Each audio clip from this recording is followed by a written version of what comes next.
Kingdom Hearts 3 got a new trailer. It looks amazing, and Aqua looks evil.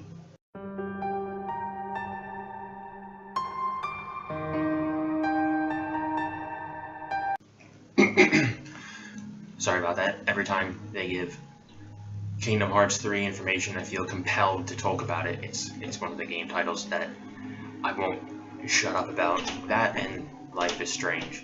Speaking of Life is Strange, last night, Sunday, Dontnod released a new trailer of a game called, let me make sure I get this title right here. The game called The Awesome Adventures of Captain Spirit, which at first I ignored because you were a 10-year-old boy doing 10-year-old boy things, running around playing games, exploding things. Although it was kind of cool because in the trailer he put like a firecracker in a snowman and held his hand out to do his hand blast superhero thing as the head exploded off of the firecracker. And if I had access to firecrackers when I was a child, that is definitely something I would have done.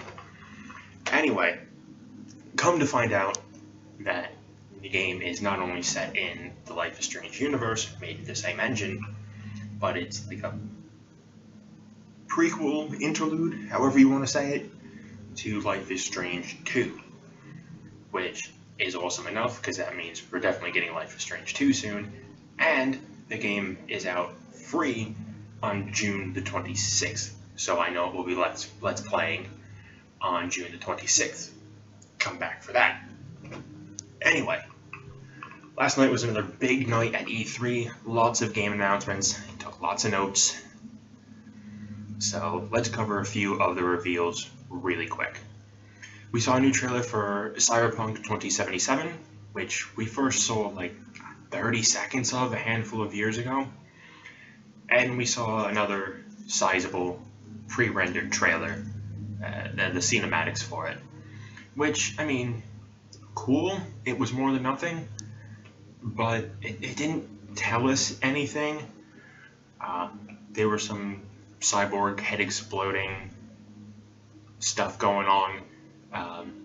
There was a huge divide between like rich and poor. The place was terrible.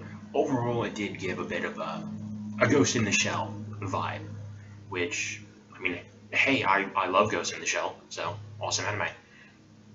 Let's see, we got another huge handful of game announcements. Rage 2, a new Wolfenstein, DLC for Prey, a new Doom, Elder Scrolls 6, and a new IP called Starfield. That is the extent of the knowledge I have of this new IP. It's called Starfield. A bunch new info on Shadow of the Tomb Raider. It looks a lot darker. You're diving into the depths of this jungle and going through more tombs, and people are trying to kill you and wildlife is trying to kill you, and there's underwater swimming bits that apparently they only installed because the fans wanted it. The fans of Tomb Raider wanted more of the terrifying underwater sections. Alright, thank you for that. Let's see, there's a new fighting game coming out called Jump Force, which is characters from the Jump comics.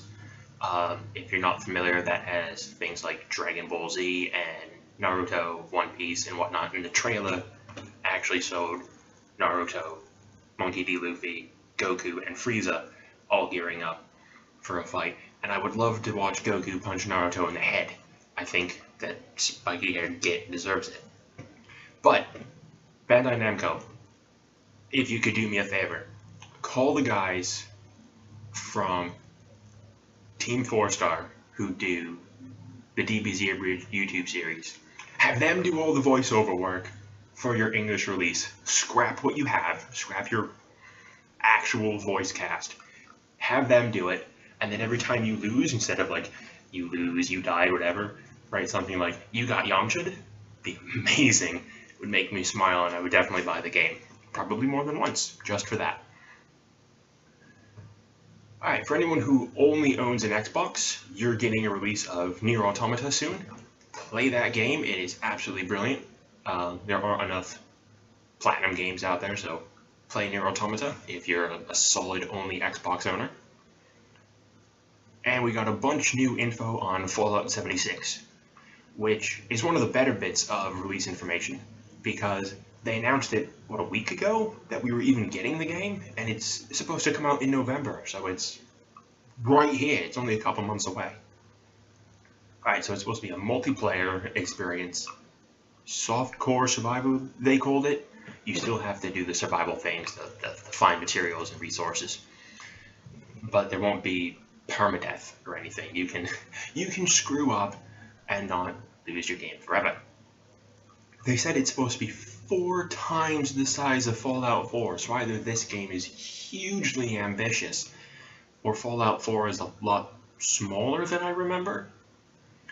I don't know. They said they'd have things like base building, go around and do that. You can play with your mates, and that over this extremely large map, there would be about a dozen actual nuclear missile silos with launch codes that you can find and launch them. So I'm sure on the first day, somebody's friend Dave will find them all and nuke everyone and ruin everyone's day.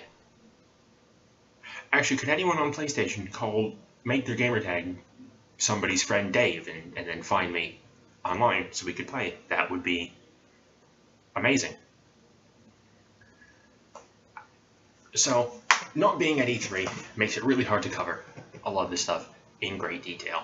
And I can only do these short videos because of real-world commitments outside of gaming.